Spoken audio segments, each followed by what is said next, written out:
বাংলাদেশের বাইরে এটা আমার তৃতীয় ইন্টারন্যাশনাল কান্ট্রি, আর আজ শুরু হচ্ছে আমার জর্জিয়ার ভ্রমণের গল্প। হাই, আমি সাজ্জাদ হোসেন, একজন ছোটোখাটো ট্রাভেল কন্টেন্ট ক্রিয়েটর। যখন সময় পাই তখন কোনো না কোনো জায়গায় যাওয়ার চেষ্টা করি, এবং আজকে আমি যাচ্ছি জর্জিয়া।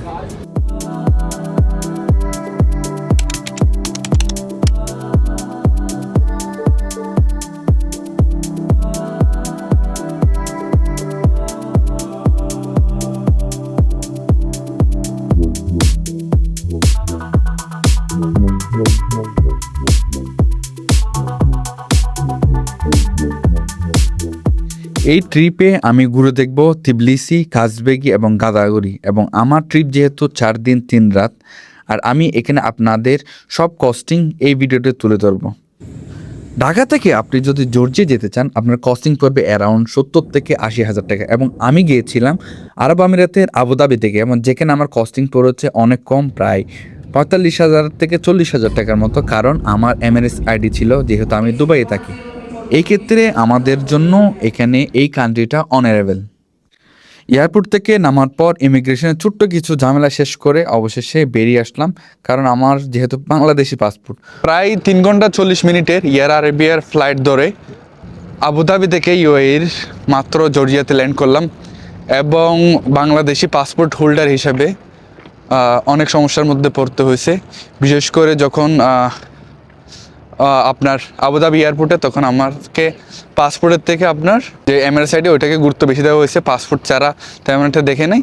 তো যদি ওইখানে আমি একটা জিনিস দেখলাম, মানে লক্ষ্য করলাম, আমার পাশে আমার যে কলিগ ছিল ইন্ডিয়ান, তাদের এমআরএস আইডির মেয়াদ নেই, শুধুমাত্র পাসপোর্ট দিয়ে তারা জর্জিয়াতে অনারেবল ভিসা পেয়েছে। কিন্তু আমাদের বাংলাদেশের ক্ষেত্রে তা না। আবার এখানে এসে আমাকে জর্জিয়া আমাকে বাংলাদেশি পাসপোর্ট দেখে তারা ইমিগ্রেশন অনেক বসায় রাখছে, যে আমাকে জিজ্ঞেস করতেছে তুমি কার সাথে এসেছো, তুমি কোথায় যাচ্ছ, তোমার হোটেল বুকিং করে মুক্ত। বাট এগুলা নর্মাল জিনিস। বাট যারা ইন্ডিয়ান তাদেরকে জাস্ট আমি সেম প্রসেসে, ওরা জাস্ট পাসপোর্ট দেখে বেরিয়ে আসলো, কিন্তু আমার বাংলাদেশি পাসপোর্ট হওয়ার কারণে আমাকে তারা সবগুলো আবার ইনকোয়ারি করছে, দেখার পরও তোমার গ্রুপ কই, তুমি কার সাথে আসছো, কয়দিন থাকতেছো, এবং সবগুলা ক্লিয়ার করে কিছুক্ষণ আগে এয়ারপোর্ট থেকে বের হলাম। আমি বর্তমানে যেখানে রয়েছে এটা হচ্ছে জর্জিয়া যে এয়ারপোর্ট আছে সেটার ঠিক পাশে, আমার সামনে এই পাশে হচ্ছে জর্জিয়ার এয়ারপোর্ট। এবং এখানে হচ্ছে আপনার এয়ারপোর্ট থেকে নামার পর এখানে গাড়ি পেয়ে যাবেন, ট্যাক্সি। না হয় আপনারা আসলে আমার মতো গাড়ি রেন্টে নিতে পারেন। আমরা গ্রুপিং করে গাড়ি রেন্টে নিয়েছি, এতে অনেক সস্তা, কস্টিং অনেক কম পড়ে, এটাই বেটার। সো জর্জিয়ার যে কারেন্সি হচ্ছে সেটার নাম হচ্ছে লারি, প্রায় হচ্ছে আপনার 100 দেরামে, এটা বাংলাদেশে এখন 3300 টাকা, 3,300 টাকায়। এখানে হচ্ছে 72 লারি, এবং এটা আপনার কারেন্সি হিসেবে ধরতে গেলে তেমন একটা অতি বেশি ছোটো না, ভালোই একটা কারেন্সি 72। এবং এখানে যদি এয়ারপোর্টের কথা বলি, এখানে আমার এই পাশে একটা এয়ারপোর্ট দুবাইয়ের একটা মলের সমান হবে। আমার এয়ারপোর্ট খুবই ছোটো, এবং একটা বিমান ল্যান্ডিংয়ের দেখা যাচ্ছে না। আমরা যখন সকালে এসেছি তখন দুইটা ফ্লাইট এসেছিলো, এখন কয়েকটা ফ্লাইট আসছে। এবং কম্পেয়ার টু আদার্স কান্ট্রি, এবং এটাতে তাপমাত্রার কথা বলতে গেলে ভাই অসাধারণ। আমি এখানে বর্তমানে এখন 30 ডিগ্রি সেলসিয়াস তাপমাত্রা পড়ছে, এবং আপনি দেখছেন আমি একদম মোটা কাপড়ে জামা পরে আছি। ইউরোপ এবং এশিয়ার সংযোগ স্থলে অবস্থিত ছোট কিন্তু অসাধারণ সুন্দর একটি দেশ জর্জিয়া। এর রাজধানী তিবলিসি, যেখানে প্রায় 1,500 বছরের ইতিহাস আজও জীবন্ত। বরফে ঢাকা পর্বতমালা, শত শত বছরের পুরানো চার্চ, দারুণ খাবার আর অতিথি পরায়ণ মানুষের জন্য দেশটি পর্যটকদের কাছে বেশ জনপ্রিয়। বাংলাদেশ থেকেও কম খরচে এখন ইউরোপিয়ান আবহাওয়া অনুভব করতে জর্জিয়া ভ্রমণ করেন। আগামী 4 দিন 3 রাত আমি এই সুন্দর দেশটাকে কাছ থেকে দেখার চেষ্টা করব।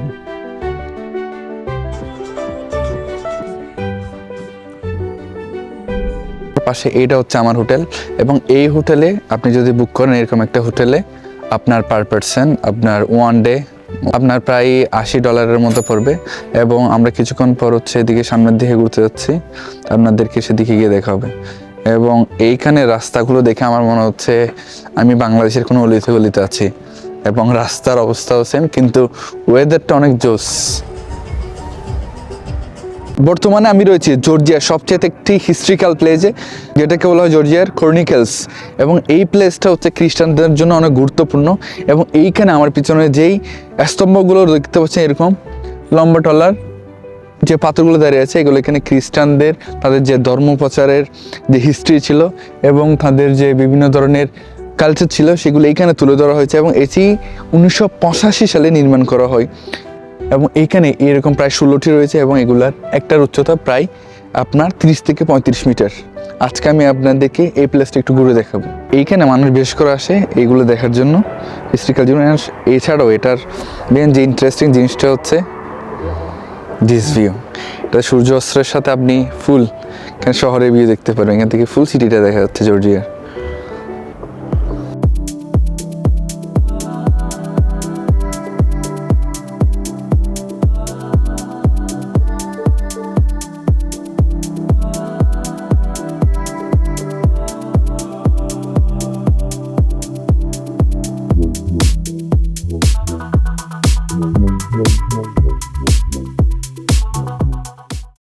এখন রাতের প্রায় 9টা বাজে জর্জিয়াতে, এবং ঠান্ডা প্রায় 10 ডিগ্রির কাছাকাছি নেমে এসেছে। এবং হঠাৎ দুবাই থেকে এত গরমের থেকে এত ঠান্ডার মধ্যে আসা ওদের চেঞ্জটা কিন্তু অনেক ফিল হচ্ছে। এবং আমার আশেপাশে যে দোকানগুলো আছে আমি বেশিরভাগ আপনার এখানে 70% সবগুলো দুষ্টু পানির দোকান দেখতে পাচ্ছি, যেগুলো আমরা কালো পানি বা দুষ্টু পানি বলে থাকি। অ্যান্ড এইখানে এই প্লেসটা হচ্ছে একদম জর্জিয়ার উল্ড একটা প্লেস, উল্ড সিটি বলে। আর এইখানের আমি যদি রাস্তাঘাটগুলো দেখাই, এবং এখানে রাস্তাঘাটগুলো একদম মনে হচ্ছে আমার একদম আমি অনেক পুরানো কোনো এক প্লেসে চলে এসে মনে হচ্ছে আমি 10 বছর বা 15 বছর পিছিয়ে। রাস্তাগুলোর হচ্ছে আপনার ফিনিশিংটা এরকম। আমি এতক্ষণ আপনাদেরকে বলেছিলাম এই যে জর্জিয়া আমি যেখানে আছি এটা ওল্ড টাউন, এবং ওল্ড একটা সিটি অনেক পুরানো। তো আমি এখন এইমাত্র গোল করে দেখলাম, এবং এই বিল্ডিংটা আমার এই পাশে যে হোটেলটা আছে, এই হোটেলটা প্রায় হচ্ছে আপনার প্রায় 200 বছরের পুরানো বিল্ডিং, এবং এটা এর থেকে পুরানো, এটা প্রায় 250 বছরের কাছাকাছি। এবং এখানে আশেপাশে বিল্ডিংগুলো দেখলেই বোঝা যায় এগুলো কিন্তু অনেক পুরানো। মনে হচ্ছে আমাদের বাংলাদেশে কোনো এক জমিদার বাড়িতে চলে এসেছে আশেপাশে। জর্জিয়াতে রাতে এই ধরনের প্লেসটা অনেক অসাধারণ। আমি জাস্ট কিছুক্ষণ এই প্লেসটাতে বসেছিলাম, এবং ওয়েদার ওয়াইজ যা এনভায়রনমেন্টটা অনেক জোস ছিল। আপনি জাস্ট আসলে এরকম একটা জায়গায় একটা কফি নিয়ে বসে থাকলে জাস্ট আপনি এনভায়রনমেন্টটাকে জাস্ট আপনি আশেপাশে যে পরিবেশ ওটাকে জাস্ট এনজয় করবেন। It's really amazing. পরের পর্ব আমরা রওনা দিব কাদাগরি এবং কাজবেগির উদ্দেশ্যে, যেখানে অপেক্ষা করছে বরফে ঢাকা পাহাড়, বিশ্বের অন্যতম সৌন্দর্য, রোড ট্রিপ এবং অবিশ্বাস্য সব দৃশ্য। তাই এই ভিডিওটি ভালো লাগলে লাইক দিন, চ্যানেলটি সাবস্ক্রাইব করুন এবং অবশ্যই ডে 2 মিস করবেন না।